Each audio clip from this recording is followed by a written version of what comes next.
মিনিটৰ বাৰটোৰ 5 মিনিট তাৰমানে মটৰচাইকেলটো খৰচ আছে নেকি সময়মতে পালেগৈ হ'ল সেইটো কথা নহয় নহয় মটৰচাইকেল কোনতে খৰচ কৰিব লাগিব কথা আছে দেই আৰু যিকোনো মটৰচাইকেল চলালে আগতীয়াকৈ যাব লাগে নহ'লে নিজে বিপদ নিজে মাতি আনিবি যা সোনকালে যা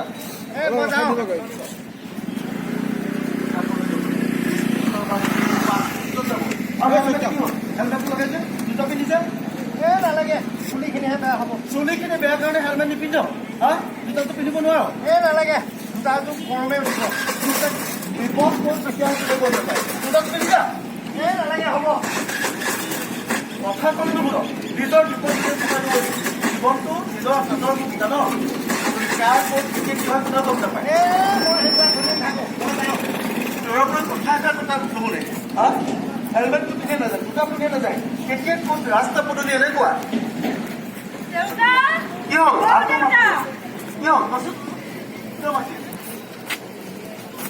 আমাৰ এইটোত দিল্লী ঘূৰিলৈকে একো খোৱা খাই লৈ বাইক লৈ যাবলৈ ওলাইছে মদ দেখা এটা কামেই নহয় মোৰ কথা অলপ শুনাই দেউতা মদ খাই পিনে মটৰচাইকেল চলাবলৈ আহিছে আজি সমাজ ব্যৱস্থা ৰাস্তা পদূলি কেনেকুৱা আকৌ সি মদ খাই মটৰচাইকেল খাব লাগে ইমান দাম কৰিছে এটা ল'ৰাই কথা কোৱা ঘটনা হৈছে মোৰ যে কি হৈছে ক'ব পৰা নাই এটা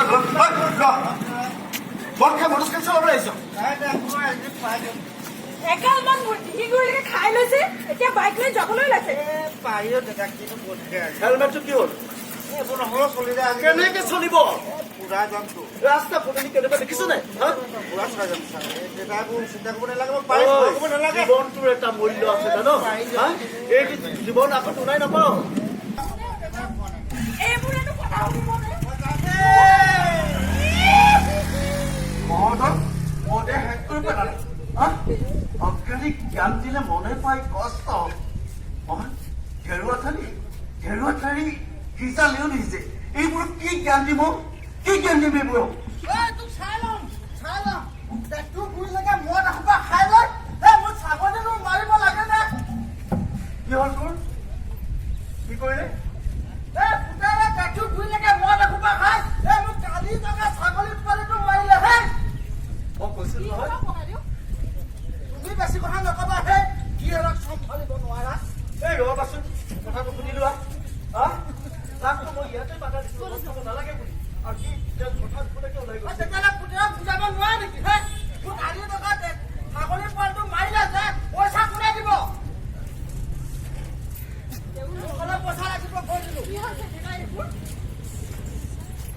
গিৰিয়েৰক চম্ভালিব নোৱাৰা যদি বাইক লৈ কেলে পঠিয়াইছিলা হে এই কথা চাইছে নি ক'বাচোন কি চাইছিলি ক'বা পুতেৰক ভালকে চম্ভালিবা আজি মোক নাই ছাগলী নাই পইচা লাগিবই কৈ দিলো দেউতা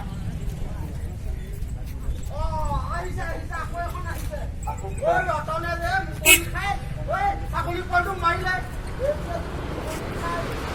মাৰিলে পেলালে হৈছে কি আহিছে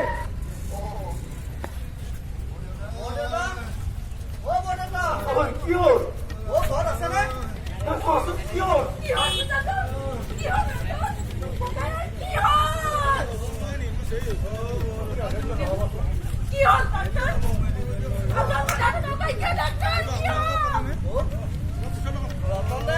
অত্যাধিক মদ্যপান কৰি বাইক চলাইছে সেইবাবে তেওঁ আজি এক্সিডেণ্ট হৈছে ৰতন দাই মোবাইলটো কাণত লৈ কথা পাতি যাওঁতে মাৰিলে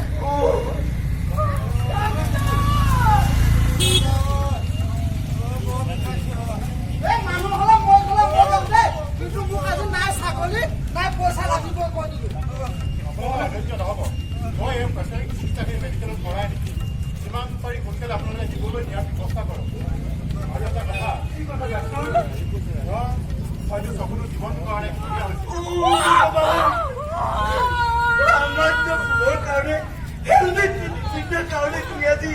জীৱনৰ কাৰণে চকু এৰুৱাই পেলালে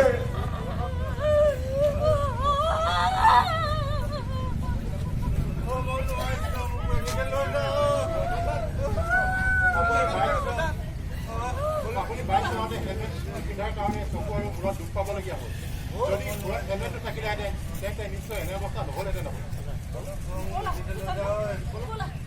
ককাইক ভিতৰলৈ লৈ যাব ব'লা।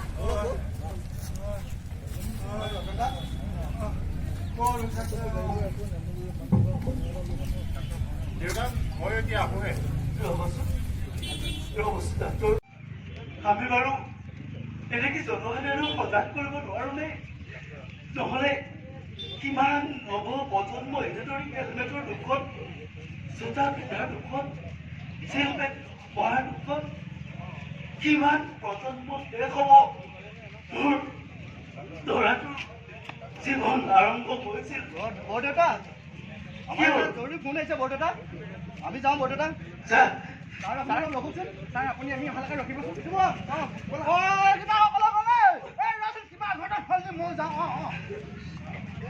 আপুনি ঠিকে কৈছে দেউতা। আমি নৱপ্ৰজন্মক এই বিষয়ে সজাগ কৰিব হ'ল। জনসাধাৰণৰ ওপৰত এই বিষয়ে এখন সভা দিয়াটো নিতান্ত প্ৰয়োজনীয়। নহয়, আপোনালোকে দায়িত্ব লওক। আপোনালোকে ডাঙৰ মানুহে যদি কথা কয়, সকলোৱে এখন বিপদান্তৰ। হস্পিটেলত দিনে দিনে এক্সিডেণ্টৰ সংখ্যা বাঢ়িছে, বিশেষকৈ হেলমেটবিহীন এক্সিডেণ্টৰ কেছ। কত মানুহৰ যে এনেদৰে জীৱন শেষ হৈ ধৰিছে। বৰদেউতা বৰদেউতা কি হ'ল? কি হ'ল? বৰদেউতা কি হ'ল? বৰদেউতা আমাৰ কল্পৰ এটা ডাঙৰ এক্সিডেণ্ট হৈছে। কি হৈছে? বৰদেউতা কল্প এতিয়া গাড়ীতে আছে বৰদেউতা। কি হৈছে তাৰ? ৰ'ব বৰদেউতা আমি তাক লৈ আহিছোঁ ৰ'ব। কি হৈছে কল্পৰ? কি হৈছে তাৰ? ইয়াকে কয় প্ৰত্যেকৰ ভুল ক্ষমতা নাই। ভগৱান, কি হয়? বোৱাৰী, কল্পৰ কি হৈছে? কি হৈছে কল্পৰ?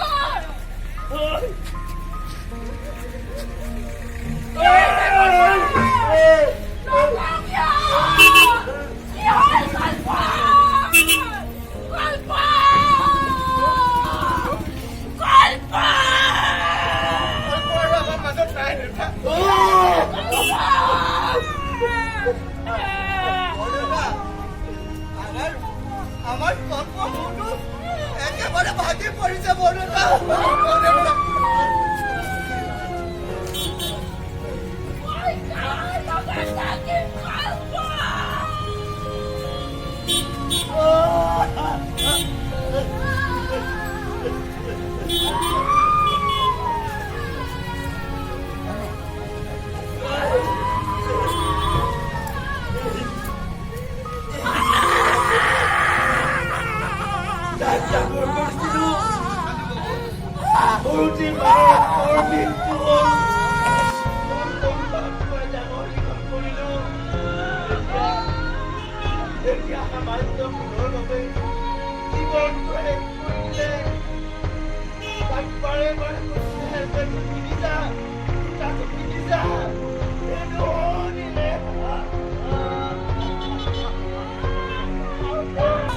আপোনালোকে বাইক চলাওঁতে সুবিধাৰ কাৰণে আজি কল্প এনে অৱস্থা হ'ল।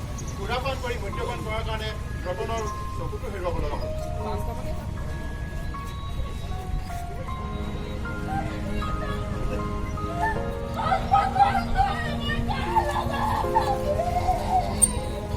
এনেদৰে আজি কত ভিক্তিয়ে কান্দিছে, কত মাতৃয়ে কান্দিছে, কত ভাই ভনীয়ে কান্দিছে।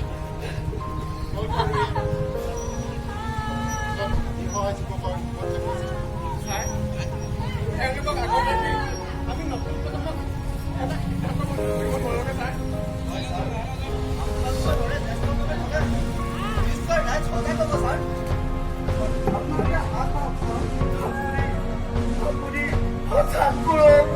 আপোনালোকে ডাক্তৰসকলে যদি সজাগ কৰে, গোটেই নৱপ্ৰজন্ম সজাগ হ'ব। নহ'লে উঠি অহা ভৱিষ্যত চিৰদিনৰ কাৰণে নিশ্চিত নহ'ব, শেষ হৈ যাব। আহাসকলে পথ সুৰক্ষা আছে আমাৰ জীৱন সুৰক্ষা বুলি শ্লোগান দি আমি সদায় বাইক চলাওঁতে হেলমেট পৰিধান কৰিম বুলি প্ৰতিশ্ৰুতিবদ্ধ হওঁ। আৰু গাড়ী চলাওঁতে চিট বেল্ট বান্ধি আমি আমাৰ নিজৰ জীৱনটো ৰক্ষা কৰোঁ।